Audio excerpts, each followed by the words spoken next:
Hello friends, welcome to my channel English with Chhagan Arora. Friends, आज मैं आप लोगों के लिए जे एम कोट्स के फेमस नोवेल फोक की समरी हिंदी में लेकर आया हूं, जिसकी डिमांड आप में से कुछ फ्रेंड्स ने की थी। फ्रेंड्स, उससे पहले मैं आप लोगों को एक गुड न्यूज़ देना चाहता हूं। मेरे बेटे ने किड्स के लिए एक नया चैनल स्टार्ट किया है, जिसका लिंक मैंने डिस्क्रिप्शन बॉक्स में दिया है। मैं आप सबसे ये रिक्वेस्ट करूंगा कि प्लीज़ आप उसके चैनल को भी ज़रूर सब्सक्राइब करें और बच्चे को मोटिवेट करें। अब हम स्टार्ट करते हैं नोवेल।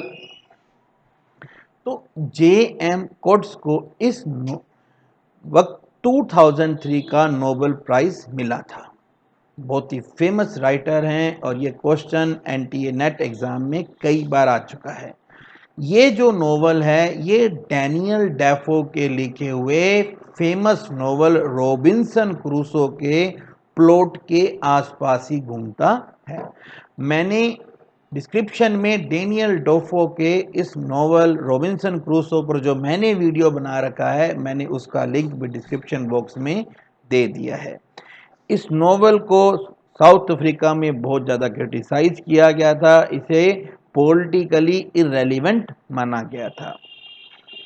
तो स्टार्ट करते हैं। नोवेल की जो सेटिंग है वो अर्ली 18th सेंचुरी की है। एक लेडी है जिसका नाम है सुसैन बार्टन। जब वो जागती है तो वो अपने आप को एक अनजान आइलैंड पर पाती है। तभी उसके पास एक अफ्रीकन आता है। अब सुसैन को ये लगता है कि ये एक कैनिबल नरभक्षी है जो उसे मार कर खाना चाहता है। उस कैनिबल नरभक्षी तो नहीं होता है वो, उस अफ्रीकन का नाम होता है फ्राइडे। फ्राइडे इसे उठाकर पहाड़ी पर ले जाता है, जहां सुसैन को फ्राइडे का एक अंग्रेज साथी मिलता है जिसका नाम है क्रूसो। ये जो क्रूसो है ये अंग्रेजी बोलता है। फ्राइडे इंग्लिश समझता तो है पर वो बोलता नहीं है। अब सुसन क्रूसो को अपनी स्टोरी बताती है कि उसकी बेटी को एक अंग्रेज ने किडनैप कर लिया था। अपनी किडनैप्ड बेटी को ढूंढते ढूंढते सुसैन बाहिया साउथ अफ्रीका में पहुंच गई। वहां पर वो 2 साल तक दर्जी बनकर रही। उसके बाद में वो एक जहाज पर इंग्लैंड वापस जाने के लिए चढ़ी, जहां जहाज के कैप्टन से उसके सेक्सुअल रिलेशनशिप हो गई। जहाज में म्यूटनी विद्रोह हो गया। म्यूटनी वालों ने कैप्टन को मार दिया और सुसैन को एक बोट में चढ़ाकर समुद्र में फेंक दिया। जब सुसैन नाव चलाते चलाते थक गई तो सामने आइलैंड देखकर वो वहां कूद गई और वहां जाकर वो बेहोश हो गई, जहां से उसे फ्राइडे उठाकर पहाड़ी पर क्रूसो के पास ले आया। आइलैंड पर क्रूसो और फ्राइडे एक छोटी सी झोंपड़ी में रहते हैं और लेटस यानी कि सलाद और फिश खाकर गुजारा करते हैं। वो अपनी झोंपड़ी में सूसन को भी रहने की जगह दे देते हैं और उसे ये चेतावनी देते हैं कि इधर उधर मत घूमना, आइलैंड पर जंगली एप्स रहते हैं। क्रूसो ये बताता है कि कैसे वो और फ्राइडे इस आइलैंड पर आए। सूसन को लगता है कि सालों अकेला रहने से वो पागल हो गया है। एक्चुअली क्रूसो ने कोई रिकॉर्ड नहीं बना रखा कि वो कितने साल से यहाँ है, 1 महीने से है, 1 साल से है, 10 साल से है, कुछ भी उसे याद नहीं है। उसे फिर ये भी पता चलता है कि फ्राइडे बोलता क्यों नहीं है, क्योंकि वो एक स्लेव था। उसके ओनर्स ने बचपन में ही इसकी जुबान काट दी थी। अगले कई महीने तक तीनों आराम से आइलैंड पर रहते हैं, पर सूसन ये सोच सोच कर पागल हो रही थी कि क्रूसो अपने आप को कैसे पॉइंटलेस बेकार के कामों में बिजी रखता था। जैसे कि वहां पे कुछ उगाते तो थे नहीं, पर वो वहां पर फेंस बहुत बनाते रहते थे।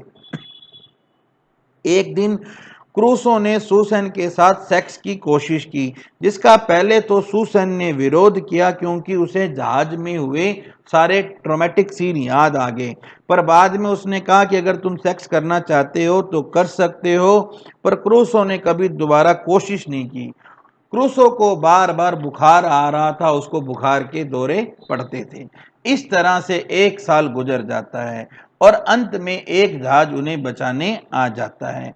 जहाज के कैप्टन की सलाह पर सुसैन क्रूसो की वाइफ होने का दिखावा करती है और वो ये भी दिखाती है कि फ्राइडे उनका स्लेव गुलाम है। जहाज के इंग्लैंड पहुंचने से पहले ही क्रूसो मर जाता है और मरते समय वो आइलैंड के अपने घर को बहुत याद करता है।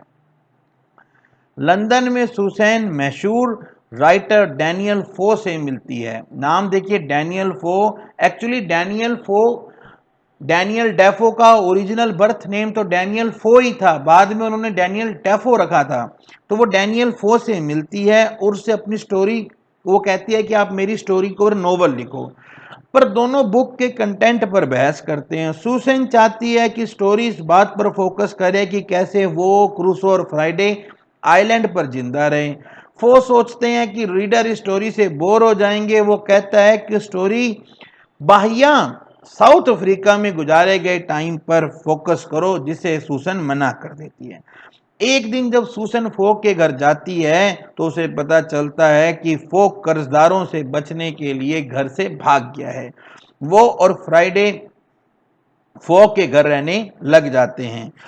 वो उसके गार्डन में अपना खाना उगाते हैं। धीरे धीरे सुसन को फ्राइडन पर सिंपैथी आती है। उसे वो एक दिन दोनों जने डांस करते हैं तो फ्राइडे फो के कपड़े पहनकर डांस करता है और अचानक फो के कपड़े उतर जाते हैं तो उसे पता चलता है कि बचपन में ओनर्स ने इसकी जुबान तो काटी थी, इसके साथ ही इसको कैस्टराइज कर दिया था, इसका लिंग भी काट दिया था। अब फ्राइडे वो सोचती है कि मुझे फ्राइडे को साउथ अफ्रीका में जो उसका घर है वहां छोड़कर आना चाहिए, उसे इंग्लैंड में लाकर मैंने बहुत बड़ी गलती की। इसके उनके पास पैसे नहीं होते हैं, वो ब्रिस्टल टाउन पैदल उसको छोड़ने जाती है। रास्ते में वो बार्न्स में यानी कि अनाज के गोदामों में सोते हैं, बंजारों की तरह रहते हैं। वहां पहुंचते दोनों फिल्थी, गंदे और हैगर्ड हो जाते हैं, उनके कपड़े कुपड़े फट जाते हैं। तब सुसैन को समझ में आता है कि ये जो मेरा प्लान है, इस प्लान में बहुत गलतियां हैं। और अगर वो कहती है कि उसको ये भी समझ में आता है कि अगर फ्राइडे को जहाज पर पकड़ लिया गया तो उसे दोबारा गुलाम बनाकर बेच देंगे। तब वो लंदन में जाकर दोबारा फो से मिलती है, जो कि अब घर वापस आ गया है। वो अभी भी कहानी में बाहिया वाले पॉइंट पर जोर देता है कि उसकी बर्बादी की, उसके जो सेक्सुअल रिलेशनशिप की कहानी है, इनसे रीडर खुश होंगे। और सुसन कहती है कि कहानी आइलैंड और फ्राइडे के एक्सपीरियंस पर बेस करो। तो वो कहती है कि मुझे लगता है कि फ्राइडे की कहानी को बताना चाहिए क्योंकि उसकी खुद की कोई आवाज नहीं है। तब फो ये सजेस्ट करता है कि इसके उसकी बात सुनने के लिए हमें इसको लिखना सिखाना चाहिए। जब वो उसे लिखना सिखाने की कोशिश करते हैं तो फ्राइडे स्लेट पर सिर्फ गोल गोल ओ ही लिखता है। उस रात सुसन और फो दोनों सेक्स करते हैं। बुक का एंड एक ड्रीम लाइक पैसेज से होता है। इसमें सुसैन तैरकर, जो स्टार्टिंग में तैरकर आइलैंड गई थी, इस बार वो तैरकर समुद्र के तले में जाती है, जहां उसे एक टूटा डूबा हुआ जहाज मिलता है और साथ ही फ्राइडे का जंजीरों में जकड़ा हुआ शरीर पड़ा होता है। सुसैन उसका मुंह खोलती है तो वो बोलता है। उसके मुंह से पानी की तरह आवाज निकलती है जो सारे किनारों तक पहुंचती है। सो आई होप फ्रेंड्स आपको मेरा ये प्रयास जरूर अच्छा लगा होगा। प्लीज़ मेरा और मेरे बेटे के चैनल को जरूर सब्सक्राइब करें। आपने अपना कीमती समय दिया, इसके लिए आपका बहुत बहुत धन्यवाद। आपका दिन शुभ हो। जय हिंद, भारत माता की।